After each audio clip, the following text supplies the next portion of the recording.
his time, in his time, he makes all things beautiful in his time. Lord, please show me every day. Dzina la Tate ndi la Mwana ndi la Mzimu Woyera. Amen. Ndikulandireni abale ndi alongo pano pa Tiyankhuleni Ambuye. Lero ndi lachisanu pa 5 August chaka cha 2022. Munthu wafuna kutsata ine adzikane mwini wakeyo, aseze mtanda wake nkumanditsata. Mawu athu oyamba akuchokera m'buku la mneneri Nahumu, mutu wa 1 ndime ya 15 mpaka ukafika mutu wachiwiri ndime yachiwiri, nkudzawerenganso mutu 3 ndime ya 1 kulekeza 3 komanso 6 kulekeza 7. Salimo yathu ya tsiku amene akutiwerengera mawu oyamba ndi Ahave Kayange a Young Christian Workers YCW kuchokera ku St Francis Parish, Kanengo mu Archdiocese ya Lilongwe. Salimo yathu ya tsiku lalero ndi Salimo namba 32. Ambuye chauta akuti moyo ndi imfa zili m'manja mwake, ndimapha ine ndemwenso ndimapatsa moyo. Mthenga wabwino ndi monga adalembera Mateyu oyera mutu wa 16 ndime ya 24 kulekeza 28. Ndipo amene akutiwerengera mthenga wabwino komanso kutigawira mawu ndi Fr Francis Damaseke, National Coordinator for Catholic Social Communications and Research Commission ku ECM. Tiyeni abale ndi alongo tisinkhesinkhe limodzi. Mawu a Ambuye. Mawu a m'buku la profeti Nahumu. Nahumu mutu 1 ndime ya 15. Kuwerenganso mutu wa 2 ndime ya 2. Kuwerenganso mutu wa 3 ndime ya 1 kulekeza 3. Kuwerenganso ndime ya 6 kulekeza 7. Ona kumapiri kukubwera munthu, iyeyu ali ndi uthenga wabwino, akulengeza za mtendere. Inu a ku Yuda muzisunga masiku achikondwerero, zimene mudalumbira muzizichitadi. Anthu oyipawo sadzakuthiraninso nkhondo, adawonongeka kotheratu. Patsala pang'ono kuti chauta abwezeretse ulemerero wa Israeli monga udalili kale. Ofunkha osalanda zinthu zonse ndi kuwononga mphesa zawo. Tsoka kwa mzinda okhetsa magazi a anthu ambiri, mzinda odzaza ndi mabodza ndi zakuba. Wokonda kufunkha mosalekeza, imvani kulira kwa zikoti, kukokoma kwa mikombero, likitikiti wa kavalo ndi kulilima kwa magaleta. Okwera pa kavalo akuthamanga, malupanga ali waliwali, mikondo ili phulipuli. Afa anthu ambiri, mitembo yati vuu yosawerengeka. Anthu akumapunthwa pa mitemboyo. Ndidzakuthira zonyasa, ndidzakunyodola, ndipo ndidzakusandutsa chinthu chomachiseka. Ndipo onse okuona adzakuthawa, adzati, Ninive wasanduka bwinja. Adzamlira ndani? Ndidzamtenga kuti woti akusangalatse, akutero tu chauta. Mawu a Ambuye. Tithokoze Mulungu. Ambuye akhale nanu. Mawu a muthenga wabwino monga adalembera Mateyu oyera. Ulemu kwa inu Ambuye. Mutu wa 16 ndime ya 24 kulekeza 28. Pa nthawi yomweyo Yesu adawuza ophunzira ake kuti munthu ofuna kutsata ine adzikane mwini wakeyo ndipo aseze mtanda wake ndi kumanditsata. Chifukwa ofuna kupulumutsa moyo wake adzawutaya, koma otaya moyo wake chifukwa cha ine adzawupeza. Nanga ndiye kuti munthu wapindulanji atapata zonse zapansi pano, iyeyo nkutaya moyo wake? Munthu angalipire chiyani choti awombolere moyo wake? Ndipotu Mwana wa Munthu adzabwera ndi angelo ake ali ndi ulemerero wa Atate ake. Pamenepo adzabwezera aliyense molingana ndi zochitika zake. Ndithu ndikunenetsa kuti alipo ena pompano omwe sadzafa asadaone mwana wa munthu akubwera ndi ulemerero wa ufumu. Mthenga wa Ambuye. Ulemu kwa inu Ambuye Yesu Khristu. Ofuna kutsata ine adzikane iye mwini ndipo aseze mtanda wake ndi kumanditsata. Tikawerenga pena malemba oyera amatitsimikizira kuti ukonde mnzako monga mmene umadzikondera iwe mwini. Meaning, sindingakonde ena ngati ineyo sindimadzikonda ine mwini. Kukonda tikunena apa ndi kukonda osati kuja kodzikonda kuja amanena kuti awa ndodzikonda ayi. Pali zinthu zina zimene timadzikayikira. Mwachitsanzo munthu upita pa shopu ukafunsa kuti trouser pano lochipa kwambiri mmapanga bwanji. Upita pa chiwaya cha chipiso la spoon yochipitsitsa pano pa ndi bwanji. Ayi.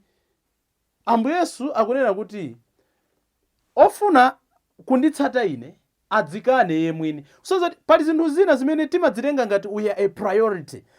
Amene akudzikana ndiye kuti akunena kuti mmoyo mwanga ineyo si woyamba. Mmoyo mwanga ineyo ndine carbon copy chabe, ndine chithunzi chabe. Ilipo original. Original ndi Ambuye Yesu. So ndivomereka yo original yo ndisanayikonde the carbon itself. Tikumbukire kuti izi zikuchitika pamene Ambuye Yesu yesterday timawerenga Petro anaulula kuti inu ndinu mpulumutsi olonjezedwa uja ndi Ambuye Yesu amene kuti eya si munthu akululira zimenezi. Kenaka anayamba kuwafotokozera kuti tsopano tupita ku Yerusalemu, kumene kundikazunzika, kumene kundikaphedwa. Anatataya mtima. Mosapeneka konse, Ambuye Yesu amafuna apange purify their intentions. Kodi akuntsata Ambuye Yesu monga amachitira ana a Zebedeyo, pongofuna kuti wina akakhale kudzanja lamanja, wina kudzanja lamanzere.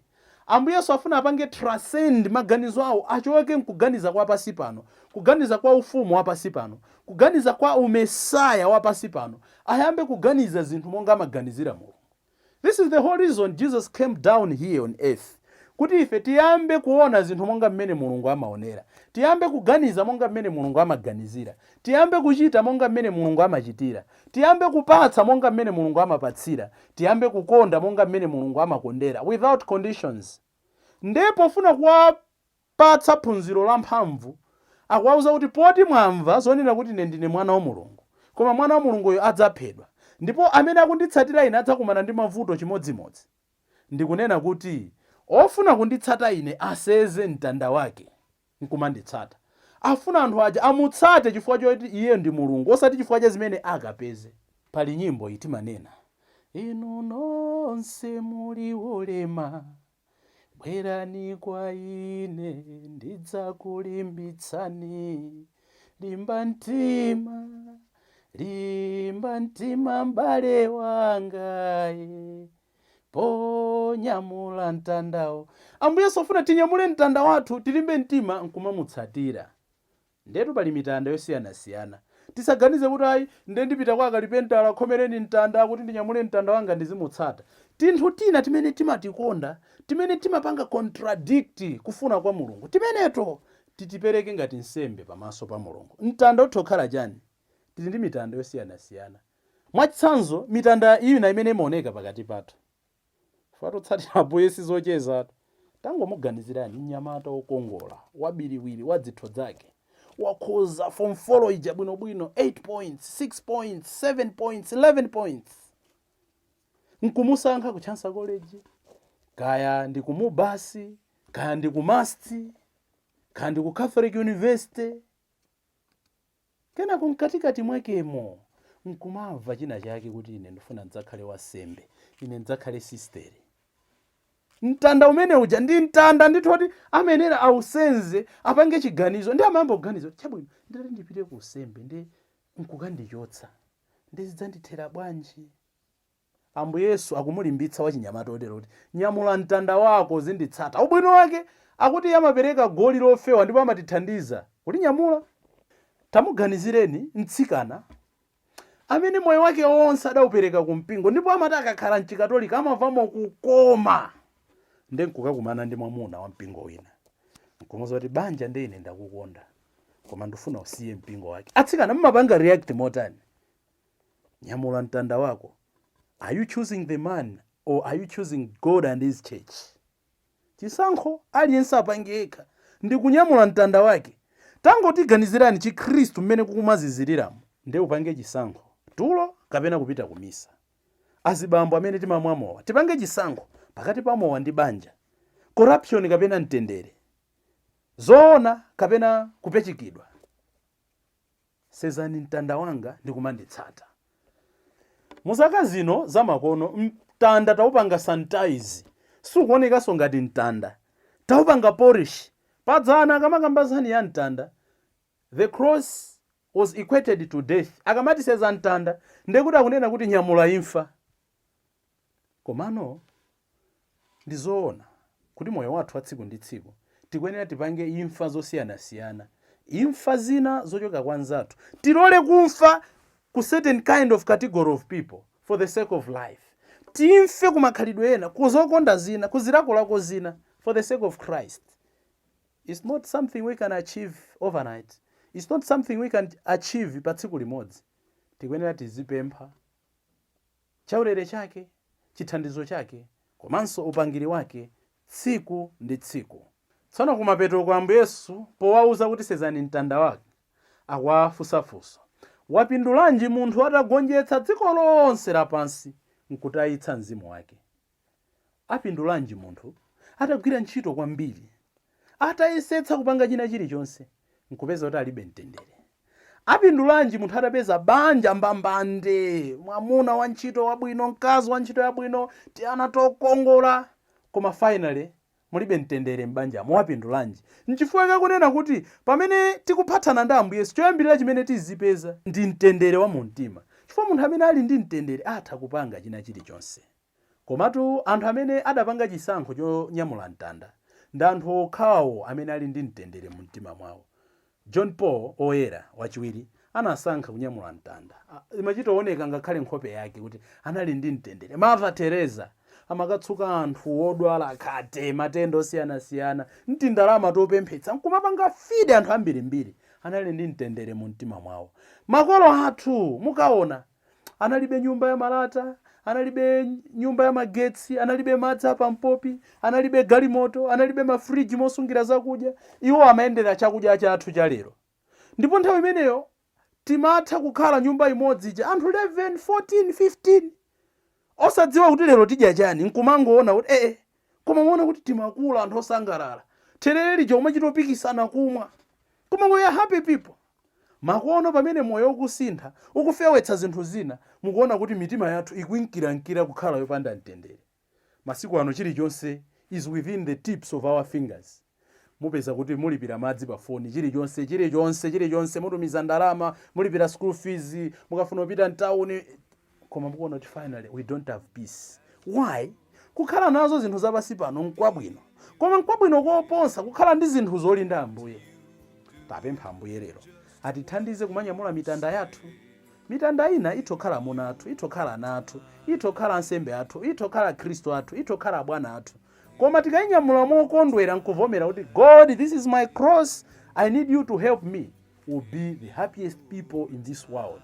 Ofuna kukhala ophunzira wanga adziwale, aike ine ngati priority, kenako azinditsata.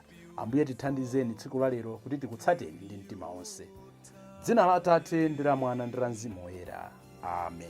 Lord, my life